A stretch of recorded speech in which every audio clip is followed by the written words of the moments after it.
I would love to work with Priyanka Chopra again. She's a dear friend and one of the best talented, most talented actors we have. So I would love to work with her again. Every time Sir walks onto set, you kind of know where Tiger gets his aura from, right? So the most famous line was Choti Bachchi Hai Kya, and I just thought it would be a mind-blowing punch for these two people. I felt that that just lands so fantastically that in this kind of a film in Housefull, if you don't use it, then where would you use it? Ranjit sir has been, of course, a part of the franchise, and first time I went and met him, I said, sir, I just need to know one thing. You need to teach me how to say, hey. Hi, I am Tarun Mansukhani, and you're watching me exclusively on Zoom. Hi, this is Samina Sheikh here on Zoom channel, and with me right now, I have a full houseful ride taking place because next to me is director Tarun Mansukhani, who is ensuring that I have a safe and funny ride. So join me as I welcome him only on Zoom.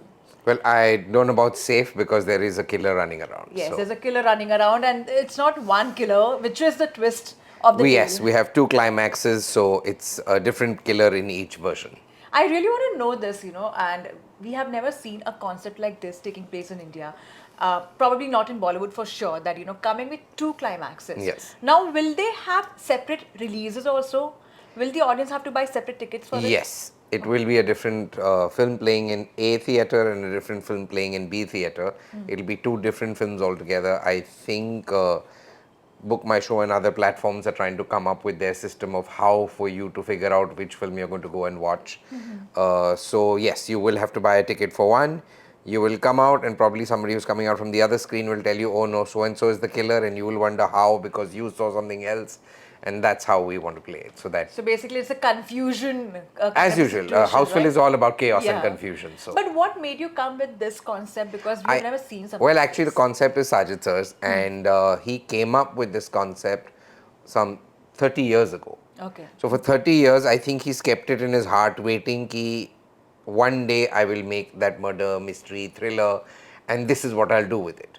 And that film didn't happen, and eventually it came down to Housefull becoming a comedy murder mystery. Okay. And he found his opportunity and immediately went, I want 3 climaxes, I want 5 climaxes. Oh my goodness. And I was like, okay, I can shoot 2. I can't do more. So we eventually settled on 2 climaxes. But also, when you come with 2 climaxes, does the entire storyline also change? Like, do I watch 2 different movies altogether? No, not 2 different movies altogether, but yes, the climaxes are different, so the motivations are different. So the reasons behind everything are different.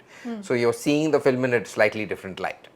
I must say that with this movie, y'all have taken a lot of risk because A, it has 2 climaxes, and B, it has like almost 18 stars, Yes. on one cruise. It's Yeah. also on a cruise. Yes. It's not a normal setup at all.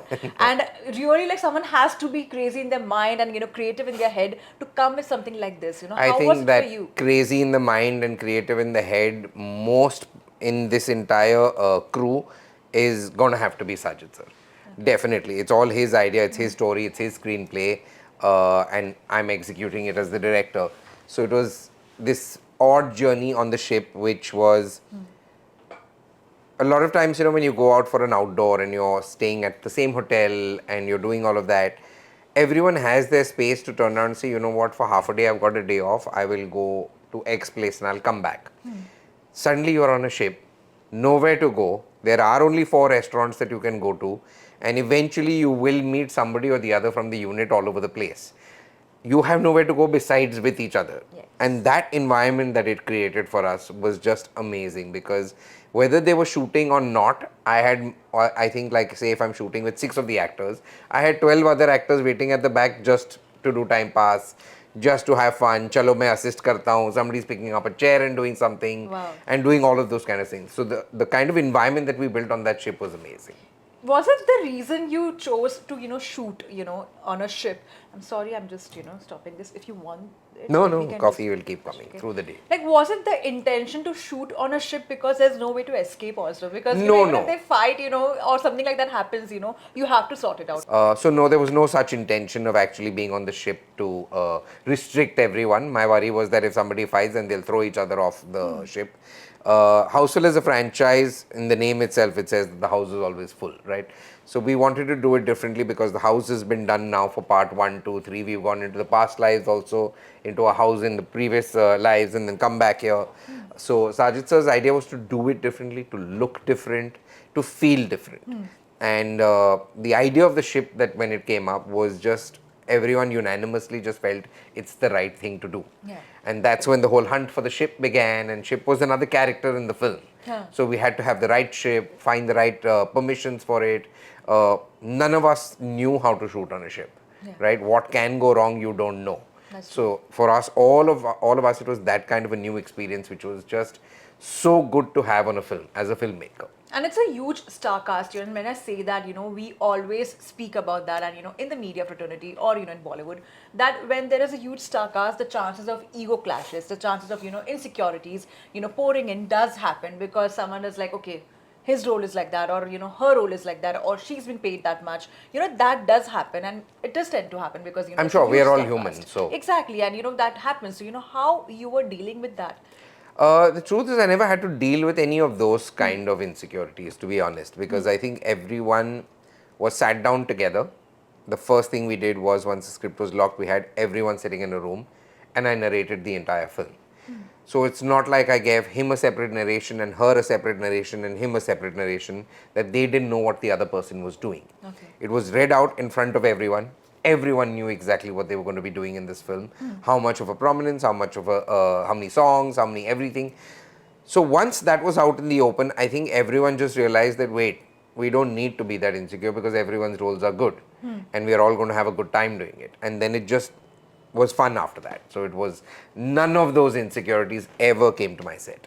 I have to also ask you this, yes, though insecurity didn't, come into, pipeline as you say so, but when you also have such a huge star cast, they have their own teams, coming into picture, which also means the budget also increases. Right. The production, and I'm sure, like, a movie with such, such a stellar star cast, I'm sure the budget must also be quite, stake high. How is that kind of accommodated or managed? I honestly don't know about budgets. I'm a Sindhi who knows nothing about money. Oh. I stay away from that entire aspect. That's my producer's job. I don't get into it. Who's paid what, who's costing what is the van costing, what is the set costing. It's, for me, it's very simple. If he comes and tells me this set is costing too much, I need to know that much. I don't need to know the actual figures. I don't need to know any of those. That's not my concern. If there is a certain thing that I want for the film, I know I want it. And I have a producer who's going to turn around and tell me, this is costing too much. And I say, but sir, no, I want this. And he'll, after 2 times, he'll be like, de do bhai, kar lo. Jo karna hai, kar lo. And he goes away. So after that, I mean, I don't care about any of those aspects of the filmmaking because it's not my job. I'm not the producer. I'm sure at some point when I do become producer, all those headaches that he's been taking on for me will come on to me at that point in time, and then at that point in time I'll be calling him saying, sir, how did you manage?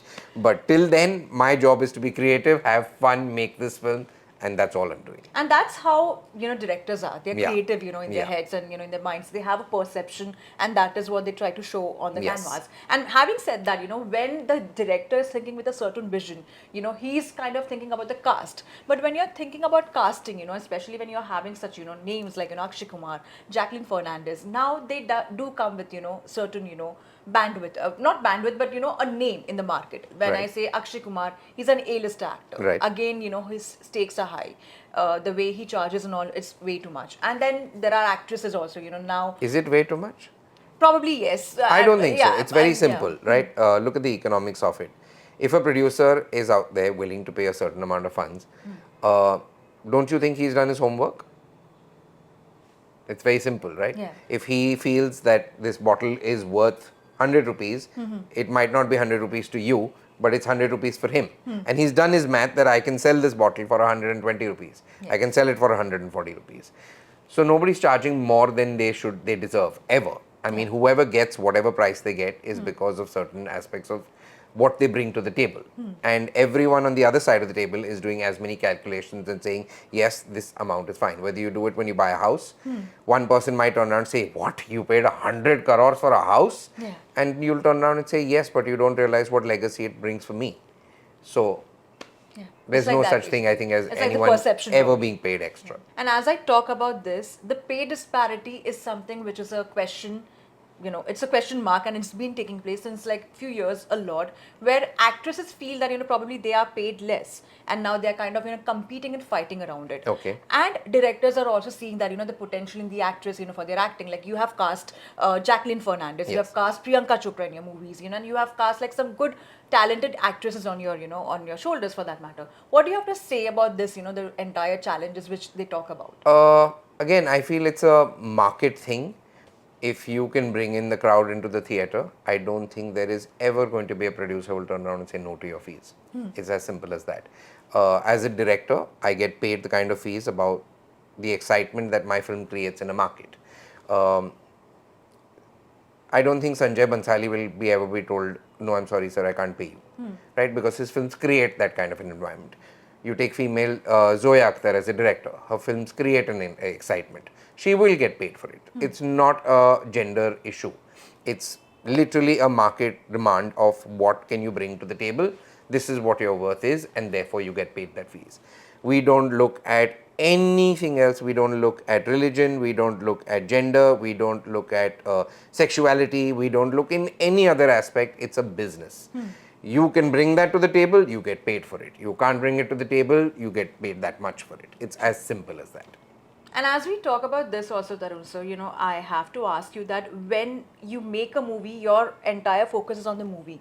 And then once the movie is made, the promotional activities start. Yes. Now, during that also, you have to be careful, how things are going out around the movie, because that kinds of, put a radar on the movie if it gets into controversy too much, or probably if there are less controversies, such things happen. Like recently what happened is, before the trailer release, the teaser was out. Unfortunately, it faced some challenges on YouTube, because of the copyright concerns and all, and it was pulled out. Now Okay. that kind of also, the challenge over here is that the audience who have seen the content has to unsee it because it's been pulled out. See, I How don't do think you can take ever unsee charge? anything, right? You can't ever unsee Yeah, of course you anything. cannot unsee, but on the it's- other front, again, it's a thing that I think Sajid sir also believes in, is that things will keep happening. Some problem might come up, something will go wrong, something will be go right. You just keep doing your work. We never said anything about it. We sorted it out. We made it okay. And we understand from the fans, they all have questions and things, but it's just work, right? Sometimes I will go into the studio and somebody might be having a bad day, somebody might not feel well, the choreography is suddenly not working for you, the set didn't look exactly the way you want it to. These are just small issues that come up on a daily basis. And I don't think you can call it a controversy or any of those things because it's just another problem in our work day, to be honest. I mean, it's just I went to work and I had chalo, it wasn't a great day today. Yeah. Tomorrow will be a better day. And that's it. And tomorrow the teaser is back and you're okay and you're okay. Right, You yeah. moved on to the song. From the song, you moved on to the trailer. Trailer, you've announced 2 climaxes. And it just goes on. Life And you've goes got on. a UA certificate also. UA certificate also for both Yeah. the films. So Yeah. I don't think these are just little speed bumps that come in life. And I think life wouldn't be exciting if we didn't have a few of these in our lives. So it's okay. It happens. And also, do you feel that this positive spirit is what works, for Bollywood currently also? Because, like Sajid sir was also asked about this, the entire Bollywood shutdown kind of news coming out every single year, or, the social media trolling which Yes. takes place and all. Do you feel that probably, it's again a business, and, even does the audience trolling now hamper the brand or the products, which you're working for? I don't think so. I mean, they are trolling and because they feel that there's something that they don't like or something that has offended them or whatever it is. They are doing their bit. My bit is to make a film and hopefully entertain you, right? And that's all I can do. I can't invest my time into the trolling or into understanding or into explaining because then I won't get time to do my job. True. And therefore you won't get a good film. And therefore you'll troll me. And the cycle will just go on. So I'll focus on my job. They are doing what they want to do. They are, I cannot tell you the amount of love I have received from this trailer, right? I didn't get any trolling. I didn't get any backlash or any person telling me anything wrong. And how can I ignore that and put my attention on somebody who's saying something negative to me? I'd rather put it on this and say, thank you, I will continue working hard and make another trailer and make another film and make another film. How is it like bringing veterans, to your movie like Ranjit Sir, Nana Patekar, Jackie Shroff, and they are iconic personalities, and Yes. they all have unique styles of talking. Also, it's very different. Like Yeah. whenever they talk, it's like you do feel like there's a different aura which comes back. Altogether, it's like Ranjit sir has been, of course, a part of the franchise. And first time I went and met him, I said, "Sir, I just need to know one thing. You need to teach me how to say hey." So we had classes of that in the reverse way, so that on set I could prove to everyone that I know how to say it, because I've just joined the franchise, so I'm now going to be able to say it to him. So he was wonderfully sweet and he taught me how to do it. Then with Sanju sir and Jackie sir, I don't like, you literally get blown away when they enter onto the set. It just, I don't know what happens. There's suddenly like a light that shines from somewhere, and they're both just walking, and then in your head, you cannot stop playing Khalnayak in your head or hero in your head when they're walking in, right? Every time Jackie sir walks in, I feel like there's this basuri that suddenly come out from somewhere and it's going. I don't know how that happens, but it happens for everyone. Okay. So unanimously, when you're sitting on set and they walk in, this music is starting to play everywhere in everyone's heads, and then it's like, "Hi, Sanju sir." And if you meet them, otherwise as people, they are the most gentle, most sweet, most straight up, all of that. There's none of that aura that you imagine as human beings. They want to just sit there, have fun. What time is my shoot? Let's go. No, no, sir, this is slightly scary. This is slightly dangerous. Arey, yeah, let's do it. And they'll go jumping, they'll do things. They are just this ball of energy that I can't tell you, that they just bring in suddenly. And you realize why they are such big stars. Happening right now on digital releases for the movies, and a lot of OTT platforms are there. I'm sure you would also have your movie releasing on a good OTT platform. Right. But now Aamir Khan has come with this concept that pay per view, which means like every time I watch the movie, I have Yes. to pay for it. Right. And that's something which we have seen in Eros and and other brands. Do you also kind of intend to go that way, or what's your intention around it? Again, I don't have any intentions. I'm not the producer of the film. That's Yeah. his job to figure it out. And whether he wants to go to OTT, pay-per-view, whichever route they decide to take. Again, I'm not even that educated on the business front to tell you whether this is a better route or that is a better route or whatever it is. We are an evolving industry. We will fall, we will make mistakes, we will learn. Sometimes this side will get it right, somebody else, another producer, director will get it right, and we'll just keep adapting and moving along. So that's that. And we'll see which one works out. And I Some hope of- both work out. I Both. hope so too. Everyone make money. We're Sindhis, we make money. Yeah, we do. Yeah. But I have to ask you that some of the dialogues again have now made noise on the internet, and I'm sure you're aware about Jackie Da's "Choti bachchi hai kya" Yes. dialogue, just making the Yes. noise, and everyone feels like he's done a better job as compared to Tiger. Nothing of the sort. I don't think so. I think What they made you both. come with that idea of "Choti bachchi hai kya" wala? I think Tiger. It's as straightforward as that. I mean, you kind of see every time Sir walks onto set, you kind of know where Tiger gets his aura from, right? So the most famous line was "Choti bachchi hai kya," and I just thought it would be a mind-blowing punch for these two people to slide their car, stop near a little baby child, and for him to say it, right? Because he takes, it's a reverse legacy virtually. Tiger made this line into what it is, and now Jackie Da has made his line almost his own, right? So I felt that that just lands so fantastically that in this kind of a film in Housefull, if you don't use it, then where would you use it? Yeah. There was this one scene which I personally felt like, because I have watched Priyadarshini films and all like that, and Priyadarshan's, I mean, and Halchal mein ek wo scene hai basically wherein, I mean, like it's Paresh Rawal who's there on the back, and he's trying to do, this basically like slap the person, and, it's some other actor on the front. It's Deepak or someone, basically. The same thing we have seen Ritesh doing with Ranjit. Right. When he's trying to slap, the security guard who's Right. asking a lot of questions. Do you take some references from some of the comedy films made Sorry, in the I past? haven't seen these films. yeah. Unfortunately, I don't watch Hindi films. Achha, okay, yeah. Bad confession to make on camera, but I don't watch too many films. So I didn't see that maybe.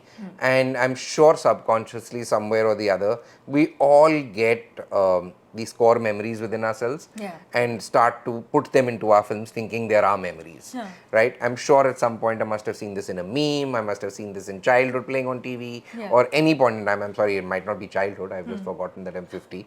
But I must have seen it at some point, and maybe it's come from there. I'm sure it must have come from one of these places, because you're talking about a director who's Priyadarshan, who's iconic with these things, right? I mean, look at all his films. And you see Hera Fairy, I mean, we just fall down laughing all the time. Yes. And yes, of course, there is somewhere along the line an inspiration from any of these filmmakers. Any and any of these filmmakers who have made. Whether it's Indar Kumar, whether it's him, whether it's so many, I can't even begin to name them. Yeah, well, that's interesting. And as we come at the end of the interview, also I have to ask you, will Dostana 2, basically like have your inputs in any No, manner? I don't or have you anything to completely- do with Dostana 2. Are you excited of of a remake of a movie made by you? Of course, I mean, it always makes you feel fantastic that somebody thinks that you made a good film in the past, which can be remade, which can have a sequel, which can become a franchise, and that always makes you feel good because that's the film that you wrote, you created, you literally sat nights with and built and did every aspect of it, and it was loved to that degree that they want more from it. So it always feels good, but I just don't have it within me to create more for it. You have made rom-coms, you have done romantic movies, you have done mysteries also, but comedy as a full-fledged film, it's very difficult to make people laugh. Yes. And especially like, if it doesn't catch with the puns of, their sense of humor, they really get put off. With Houseful 5, what were the challenges you were facing which, in your head kind of you thought like probably this will not add up to the humor what I expect out of it? Like, again, I don't feel the challenges or the weight or any such thing. I can only do work with my conviction and say, I find this funny. I think everyone on here finds it funny. All couldn't be so wrong. Let's go ahead. We all think this is offensive. Let's not do it. It's a democratic dictatorship, right? Because everyone's opinions are matter. And then eventually I need to take the call because eventually they put my name on screen, right? So eventually the conviction has to come from me. And I just look at it that I don't think I have a bad sense of humor. I'm pretty funny when I want to be. And I go with that. That's it. With often actors coming with the prankster, kind of a quote, for their, or, cracking, pranks on the sets and all. With directors, have you also kind of explored that side of you, being a prankster? I'm sure. I love having fun on set. My kind of pranks would be like I will jump out of the background and scare someone and that kind of stuff. Yeah. And just to keep everything light and just to have fun with it. But yeah, we've all done it. It's, how do you have fun at work otherwise if you're not going to have? That's true. And lastly, before I let you go, and for such a good interview which you have given me, I have to ask you, what are your upcoming projects after Housefull 5? Where do you focus on? So definitely going forward somewhere with Sajid sir himself, and we've got things in the pipeline, just can't announce it right now. Okay. So hopefully within a little while after this release, let's enjoy this one, we'll make an announcement. Any actors or actresses on your list, whom you really want to like work with? I think I've always said it that I would love to work with Priyanka Chopra again. She's a dear friend and one of the best talented, most talented actors we have. So I would love to work with her again. Well, thank you so much for your lovely interaction, and You're thank you welcome. for your time today, and all the very best for Housefull 5. Thank you so much. Thank you.